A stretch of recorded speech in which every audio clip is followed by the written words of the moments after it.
ഡെൻമാർക്കിലെ രാജാവായിരുന്നു വിശുദ്ധ കെനൂട്ട്.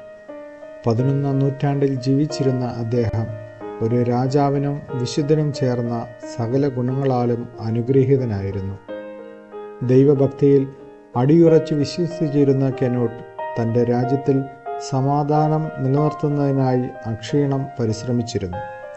പ്രജകളുടെ പേടി സ്വപ്നമായിരുന്ന കടൽ കൊള്ളക്കാരെ അദ്ദേഹം ഉന്മൂലനം ചെയ്യുകയും പല വിധത്തിൽ ആക്രമണങ്ങൾ നടത്തിയിരുന്ന അയൽ രാജ്യങ്ങളുമായി യുദ്ധം ചെയ്ത് അവയെ കീഴടക്കുകയും ചെയ്തു. ഇത്തരത്തിൽ കീഴടക്കിയ രാജ്യങ്ങളിലെല്ലാം കത്തോലിക്ക വിശ്വാസം പ്രചരിപ്പിക്കാൻ രാജാവ് കഠിനമായി പരിശ്രമിച്ചിരുന്നു. രാജ്യത്ത് നടമാടിയിരുന്ന അഴിമതികളെ പൂർണ്ണമായും നിർമ്മാർജ്ജനം ചെയ്യാനും കെനൂട്ടിന് സാധിച്ചു. അങ്ങനെ അദ്ദേഹത്തിൻ്റെ രാജ്യത്ത് എല്ലാ വിധത്തിലും സമാധാനം നിലകൊണ്ടു.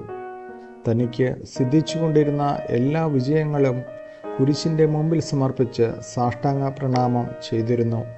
രാജാവ് വിശുദ്ധരെയും വൈദികരെയും ബഹുമാനിക്കുന്നതിലും പ്രത്യേകം ശ്രദ്ധ പുലർത്തിയിരുന്നു.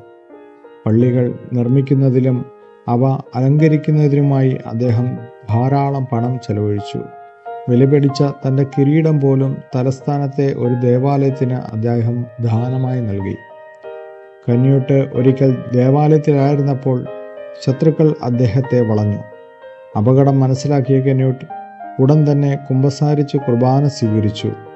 അതിനുശേഷം കൈകൾ ഉയർത്തി അൾത്താരയ്ക്ക് മുമ്പിൽ നിന്നുകൊണ്ട് മരണത്തിനായി ഒരുങ്ങി.